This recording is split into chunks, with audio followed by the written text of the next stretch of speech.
Now, I know a lot of you guys have these slushy machines at home and there's nothing better than have an alcoholic slushy, but it is a bit of a pain to go get the spirits, measure them all out, get lime juice and stuff around with all that. But we have got some amazing VINKA packs on the website. So these are formulated specifically for slushy machines. So we have chosen some of our favorites here, which all work really well in the machine. We've got the Espresso Martini, we've got the Margarita, the Whiskey Sour, Amaretto Sour, Pornstart Martini, and also the Aperitivo Spritz frozen cocktail. All of these are sensational.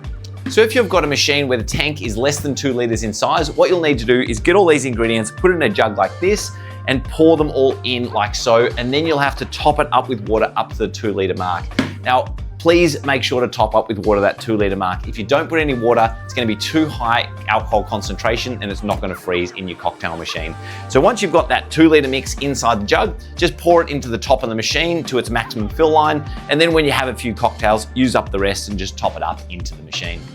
Now, if your machine has a tank which is 2 liters or larger, what I would do is just get these sachets here, pour them directly into the machine like this, and then just top up either to the 2 liter mark on the tank or put 750 mils of water on top of these ingredients inside the tank.